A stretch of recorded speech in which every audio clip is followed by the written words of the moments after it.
Hello friends, good evening. कैसे हैं आप सभी? उम्मीद करती हूँ आप सभी अच्छे होंगे। आज हम आपके लिए सिंधु घाटी सभ्यता, इंडस वैली सिविलाइजेशन से संबंधित कुछ महत्वपूर्ण बिंदुओं पर लेकर आए हैं।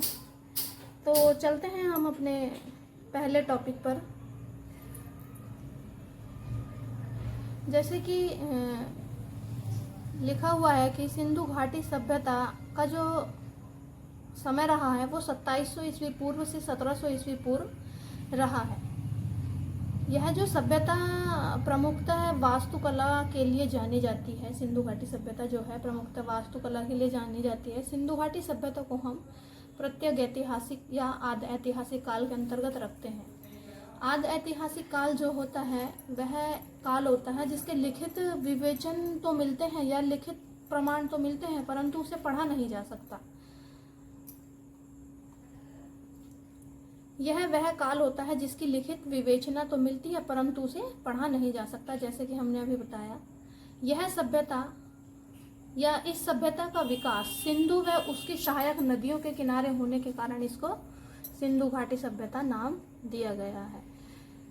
नदी के पास पड़ती है, इसीलिए इस क्षेत्र को सिंधु घाटी सभ्यता नाम दिया गया है। हड़प्पा नगर का सर्वप्रथम उत्खनन जो है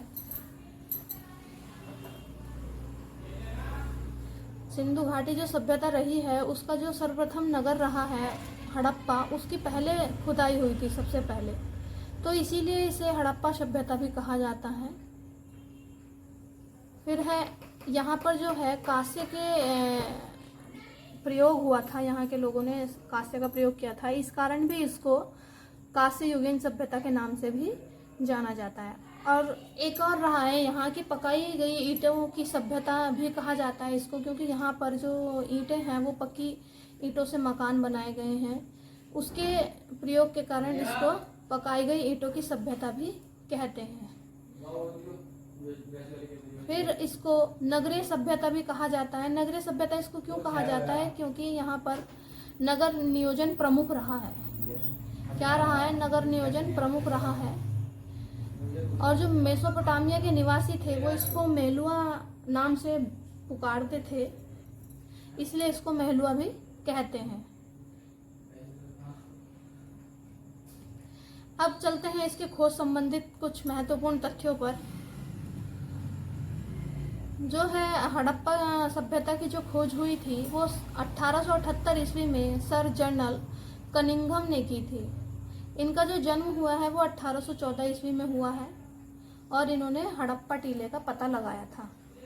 उसके बाद जो हड़प्पा सभ्यता की खोज हुई है वो सन 1921 ईस्वी में दयाराम साहनी ने की थी। उसके बाद जो है खुदाई मोहनजोदड़ो की सन 1922 ईस्वी में हुई थी, जो कि आर.डी. बनर्जी ने की थी। 1924 ईस्वी में सर जॉन मार्शल व अर्नेस्ट मेके ने इस सभ्यता की खोज की विशाल खोज की थी। भारतीय पुरातत्व का जो पितामह है या जनक है वो कनिंघम को कहा जाता है। सिंधु घाटी सभ्यता का जो समय रहा है वो अलग अलग विद्वानों के अनुसार अलग अलग रहा है। तो चलिए देखते हैं यहाँ पर कि क्या रहेगा। रेडियो कार्बन डेटिंग के अनुसार जो है यहाँ 2350 ईस्वी पूर्व से 1750 ईस्वी पूर्व तक सिंधु घाटी सभ्यता का समय रहा है। और माधव स्वरूप वत्स के अनुसार 3500 से 2700 ईस्वी पूर्व का समय रहा है। फिर है मार्किंग व्हीलर के अनुसार जो है 2500 से 1500 ईस्वी पूर्व तक का समय रहा है। और सर जॉन मार्शल के अनुसार 3250 से 2750 ईस्वी पूर्व रहा है। सिंधु घाटी सभ्यता का जो विस्तार रहा है, अब चलिए उसको देख लेते हैं कि क्या सिंधु घाटी सभ्यता का विस्तार रहने वाला है। सिंधु घाटी सभ्यता का जो कुल क्षेत्रफल है 12,99,600 वर्ग किमी, लगभग यदि देखें तो 13 लाख वर्ग किलोमीटर के आसपास है। इसका जो आकार है वो त्रिभुजा आकार है। देख लेते हैं कि कहाँ से कहाँ तक ये पड़ता है। इसमें पश्चिम स्थल जो रहा है सूतका गैंडोर बलूचिस्तान देश के अंतर्गत है। फिर है पूर्वी स्थल मेरठ के अंतर्गत आलमगीरपुर यूपी में। उत्तरीय स्थल जो रहेगा वो मांदा जम्मू कश्मीर में रहेगा, और सर्वाधिक दक्षिणी स्थल दैमाबाद महाराष्ट्र। दैमाबाद से जो है तांबे का बैलगाड़ी प्राप्त हुआ है। अब देख लेते हैं चित्र के अनुसार कि किस तरीके से क्षेत्र रहने वाला है। उत्तर की तरफ अगर देखते हैं तो मांदा है जम्मू कश्मीर। अब चलते हैं पश्चिम की ओर तो सूत का गैंडोर बलूचिस्तान। पूर्व की ओर रहेगा आलमगीरपुर मेरठ यूपी। फिर है दक्षिण दैमाबाद महाराष्ट्र। अब चलते हैं सिंधु सभ्यता के प्रमुख नगर जिनकी खोजकर्ता और सन, प्रमुख स्थल और नदी स्थिति देखते हैं। पहला जो है आपका दयाराम साहनी हैं, जिन्होंने सन 1921 में हड़प्पा सभ्यता की खोज की थी, जो कि आपका रावी नदी के किनारे पड़ता है और स्थिति मोंटगोमरी पाकिस्तान। नेक्स्ट रहेगा आपका राखलदास बनर्जी। सन 1922 ईस्वी में इन्होंने इसकी खोज की थी, मोहनजोदाड़ो की, जो कि सिंधु नदी के किनारे पड़ता है। लरकाना जिला रहेगा पाकिस्तान। नेक्स्ट रहेंगे, एक मिनट रुकिए जरा, यहाँ कुछ टेक्निकल इश्यूज है।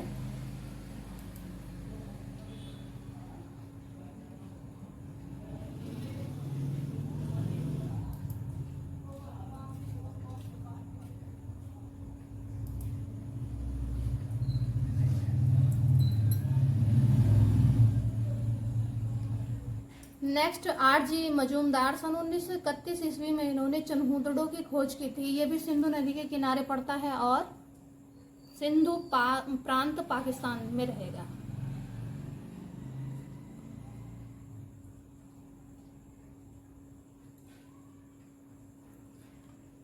एक मिनट स्टूडेंट, टेक्निकल इश्यूज चल रहा है कुछ। नेक्स्ट हमारा है बीबी लाल, बी.के. थापर या अमलानंद घोष।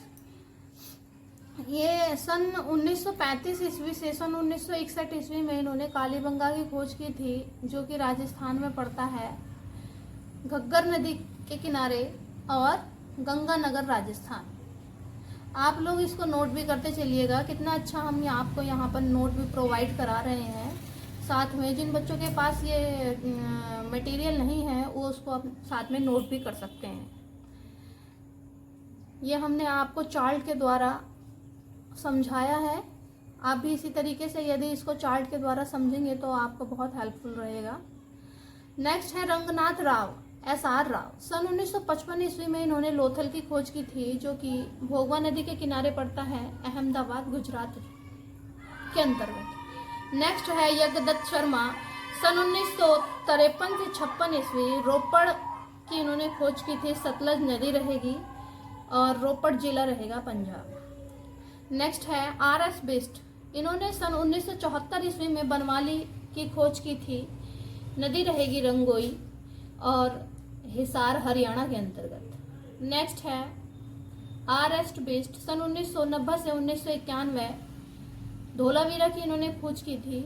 नदी रहेगी लूनी और कच्छ की खाड़ी, ये भी गुजरात के अंतर्गत आपका पड़ता है। नेक्स्ट है फजल अहमद। सन 1953 ईस्वी में इन्होंने कोटडीजी की खोज की थी, जो कि सिंधु नदी के किनारे पड़ता है और सिंधु प्रांत का खैरपुर जिला पाकिस्तान के अंतर्गत। नेक्स्ट है यज्ञदत्त शर्मा। इन्होंने सन 1958 ईस्वी में आलमगीरपुर हिंडन, जो कि मेरठ के अंतर्गत पड़ता है आलमगीरपुर, उसकी खोज की थी। नेक्स्ट आपका रहेगा आर.एल. स्टाइन। इन्होंने सन 1927 ईस्वी में सूत का गैंडोर की खोज की थी, जो कि दसक नदी के किनारे पड़ता है बलूचिस्तान के अंतर्गत पाकिस्तान में। नेक्स्ट रहेगा रंगनाथ राव, बीबी लाल, माधव स्वरूप वत्स। इन्होंने सन 1953 से 1954 ईस्वी में रंगपुर की खोज की थी, जो कि मादर नदी के किनारे पड़ता है, काठियावाड़ आपका गुजरात के अंतर्गत।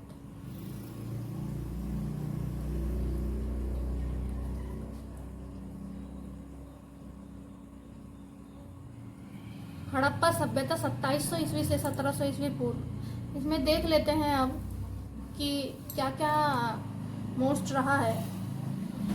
इसे सिंधु सभ्यता की उत्तरी राजधानी भी कहा जाता है। क्या कहा जाता है? सिंधु सभ्यता की उत्तरी राजधानी। इसका प्राचीन नाम जो है ऋग्वेद के अंतर्गत हरियूपिया दिया गया था, यानी कि हरा कलर।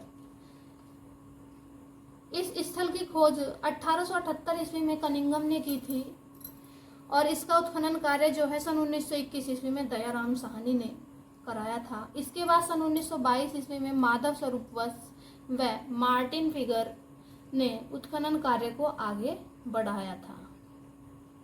हड़प्पा का जो विभाजन हुआ है वो दो स्तरीय हुआ है। एक तो पूर्वी टीला पड़ता है और एक द्वितीय पश्चिमी दुर्ग टीला पड़ता है।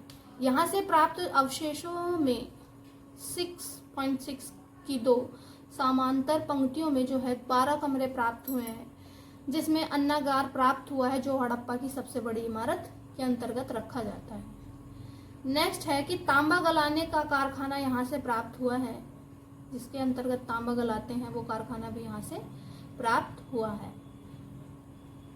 हड़प्पा का जो मुख्य राजमार्ग है वो 33 फीट चौड़ा है और यहाँ पर एक बर्तन पर मछुआरों का चित्र व शंख बना बैल, उर्वरता की देवी व पीतल का बना इक्का प्राप्त हुआ है।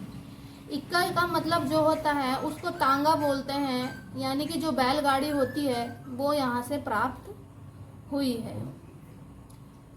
हड़प्पा में दो धड़ प्राप्त हुए हैं। प्रथम धड़ की ऊंचाई 3.3 या 3.4 इंच है। कुछ विद्वान इसे आदिनाथ की प्रतिमा भी मानते हैं। किस चीज की प्रतिमा मानते हैं? आदिनाथ की प्रतिमा भी मानते हैं। ऋषभ देव को आदिनाथ की प्रतिमा कहते हैं, या ऋषभ देव जो हैं उन्हीं को आदिनाथ की प्रतिमा कहते हैं, जो जैन धर्म के प्रवर्तक रहे हैं। इनका जो वाहन है वो बैल रहा है और कलर जो रहा है वो स्वर्ण रहा है। ठीक है, जो ये धड़ है ये इस तरीके का है। आपको हम चित्र भी दिखाना चाहेंगे। पुरुष धड़ जो प्राप्त हुआ है देख सकते हैं आप, ये पुरुष धड़ है। दिख रहा है क्लियर? ये पुरुष धड़ वहां से प्राप्त हुआ है। चलिए चलते हैं नेक्स्ट पर।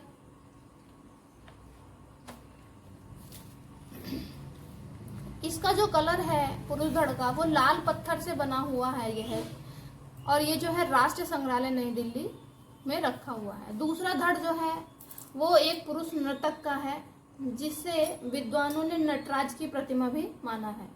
इसकी ऊंचाई 3.7 या फिर 3.8 इंच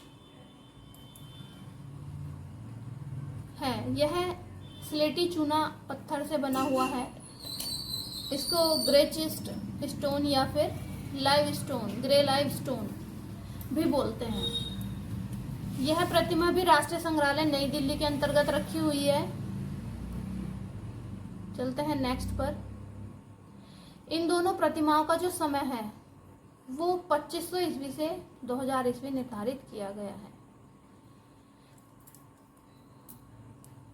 यहाँ पर बने अधिकांश बर्तन जो हैं, यहाँ पर कुछ बर्तन भी बने हैं जो कि लाल धरातल पर काले रंग से चित्रण उन पर उकेरा गया है।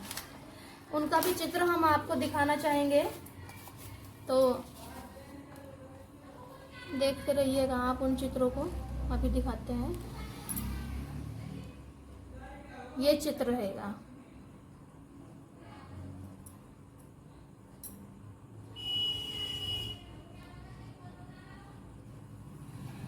कुछ इस तरीके से आपने चित्र देखा, इसी तरीके से इसमें चित्र बने हुए हैं। नेक्स्ट चलते हैं मोहनजोदाड़ो पर, जो कि समय जिसका है 2500 से 1100 ईस्वी पूर्व। मोहनजोदाड़ो को जो है मृतकों का टीला भी कहा जाता है। क्या कहा जाता है? मृतकों का टीला। यह हड़प्पा से 483 किलोमीटर दूरी पर स्थित है और जिला जो है लरकाना है। उत्खनन कार्य जो है इसका सन 1922 ईस्वी में राखल दास बनर्जी द्वारा, यानी कि आर डी बनर्जी के नेतृत्व में हुआ था और यहाँ का सर्वाधिक महत्वपूर्ण स्थल जो है वो स्नानागार है। माप इसकी जो है फिट में दी हुई है 39 गुणा 23 गुणा 8 फीट। मीटर में यदि देखें तो 11.88 गुणा 7.1 गुणा 2.43। सर जॉन मार्शल ने इस स्नानागार को तत्कालीन विश्व का आश्चर्यजनक निर्माण कहा है। उन्होंने कहा है कि ये जो निर्माण है स्नानागार मोहनजोदाड़ो के अंतर्गत, ये जो है विश्व का आश्चर्यजनक निर्माण है। इसकी तरह कोई और निर्माण वो नहीं मानते हैं, आश्चर्यजनक निर्माण इसको मानते हैं। मोहनजोदाड़ो की जो सबसे बड़ी इमारत है वो विशाल अन्नागार है। क्या है? विशाल अन्नागार। अन्नागार का मतलब होता है जहाँ की हम अपने अनाज को सुरक्षित करके रख सकते हैं। मोहनजोदाड़ो से कुंभाकार बर्तन बनाने वाला के भट्टों के अवशेष भी मिले हैं। यहाँ टीकरे पर नाव का रेखांकन चित्र भी प्राप्त हुआ है। यहाँ से कांस्य में निर्मित नर्तकी की प्रतिमा भी मिली है कि जो कि राष्ट्रीय संग्रहालय नई दिल्ली में संग्रहित है। इसमें क्या है, कांस्य की जो नर्तकी है उनका हाथ जो है कुल्ले पर रखा है, इसमें चूड़ियाँ हैं, उनको दिखाया गया है। और हम आपको चित्र के माध्यम से भी दिखाना चाहेंगे कि किस तरीके से है। चित्र को देखकर एकदम क्लियर हो जाता है कि कौन सी प्रतिमा है। इसकी जो माप है 4.1 इंच है। कितनी है? 4.1 इंच। और ये राष्ट्रीय संग्रहालय नई दिल्ली के अंतर्गत संग्रहित है। अब आपको हम चित्र दिखाते हैं, एक सेकंड के लिए रुकिए। ये दिख रहा है पूरा चित्र, यही चित्र है जो कि नर्तकी का है। ये राष्ट्रीय संग्रहालय नई दिल्ली के अंतर्गत रखा है। यहाँ से एक सभा भवन भी मिला है जो लगभग 90 फीट लंबा व चौड़ा वर्गाकार है। यहाँ एक पुजारी की प्रतिमा भी मिली है, त्रिफुलिया पुजारी की प्रतिमा, जो कि मोहनजोदाड़ो से मिली है। त्रिफुलिया पुजारी की प्रतिमा ये सफ़ेद बलुआ पत्थर की बनी हुई है और इसकी माप जो है 17.5 सेमी में है। ये भी राष्ट्रीय संग्रहालय कराची पाकिस्तान के अंतर्गत संग्रहित है। और मातृ देवी की भी प्रतिमा मिली है, मदर गॉडेस टेराकोटा। इनका जो सर है उसके ऊपर इन्होंने एक हेड पहना हुआ है, वो कुछ अजीब और भद्दा सा प्रतीत होता है। अब हम आपको त्रिफुलिया पुजारी की प्रतिमा और मदर गॉडेस की प्रतिमा दिखाएंगे जो कि दोनों साथ में है। चलिए देखते हैं कैसी रहेगी प्रतिमा। ये तो है मदर गॉडेस मातृ देवी की प्रतिमा। इनके सर पे जो हेड है ये देखिए भद्दा सा प्रतीत हो रहा है ना। और दूसरी है, ये भी हम आपको दिखा देते हैं।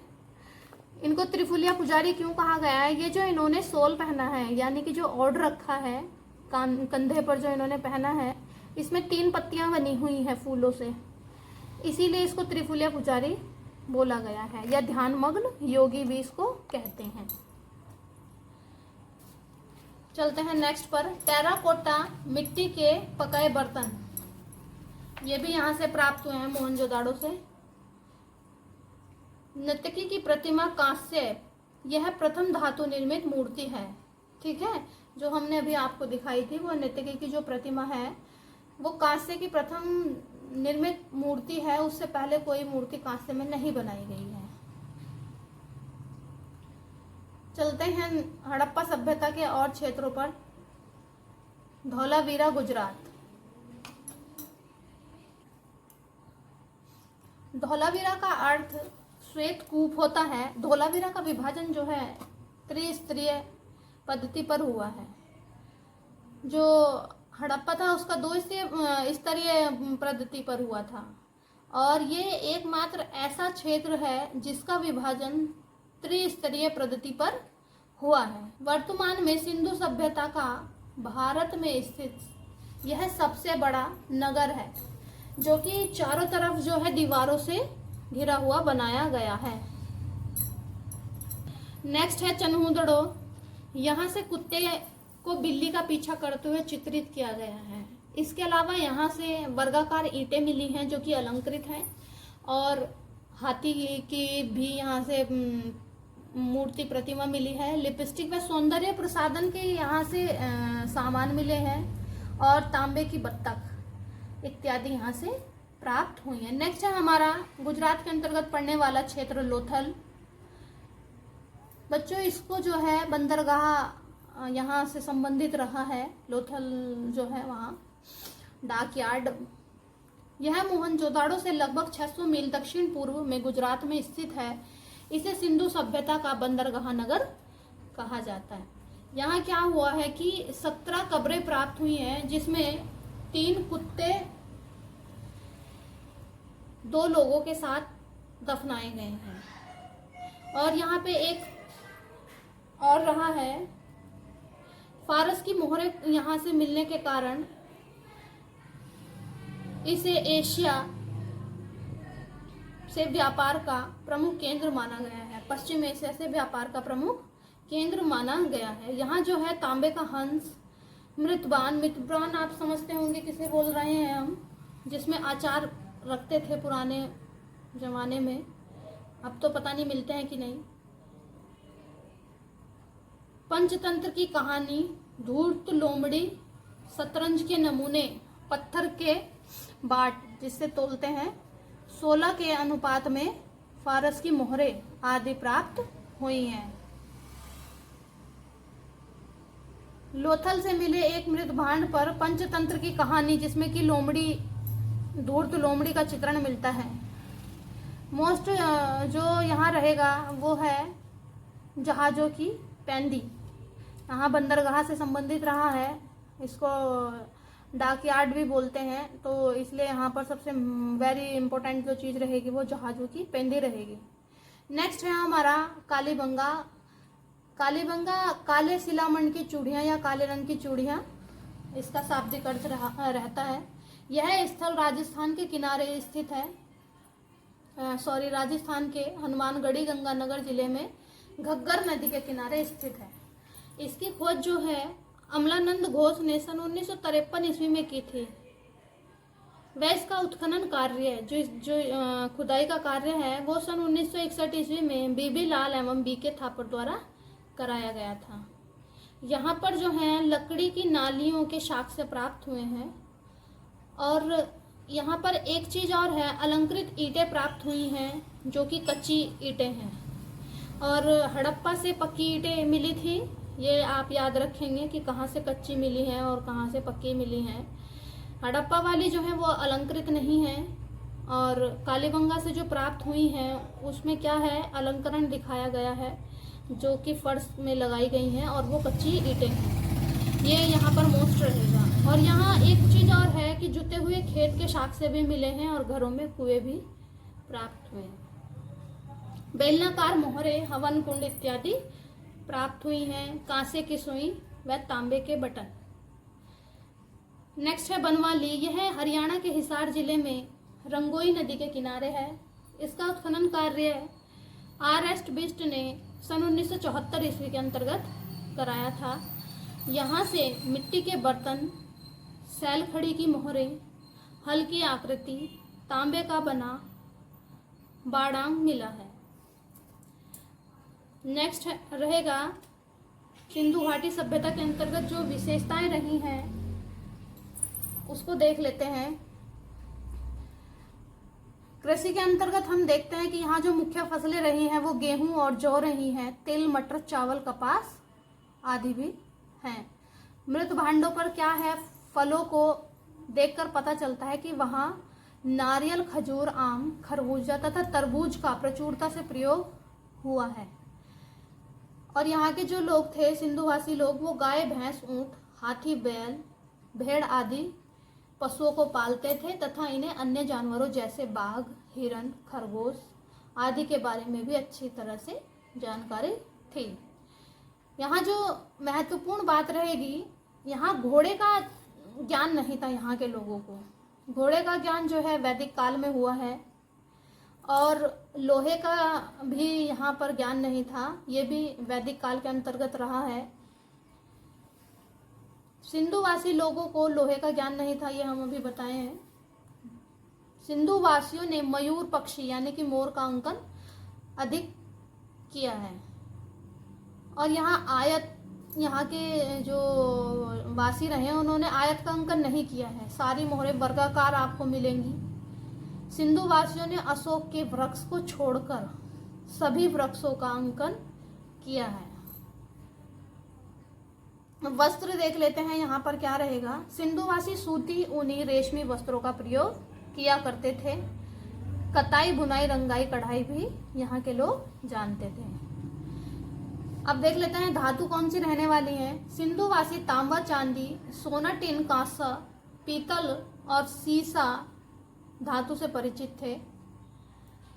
मृत भांडों पर की गई चित्रकारी जो है, सिंधुवासियों ने शव पात्र जो होते हैं जिसमें हड्डियां दफना के उनको रखते हैं, राख को, उसकी कलश जो होते हैं, इस तरीके के जो कलश हैं उन पर सर्वाधिक मयूर पक्षी का अंकन किया है। मिलते हैं अपनी नेक्स्ट वीडियो में। आज का बस यहीं पर समाप्त करते हैं टॉपिक। नेक्स्ट लेकर आएंगे दूसरी वीडियो में, पार्ट 2 में। तब तक के लिए टेक केयर, बाय बाय। मेरी वीडियो को लाइक, शेयर, सब्सक्राइब, धन्यवाद।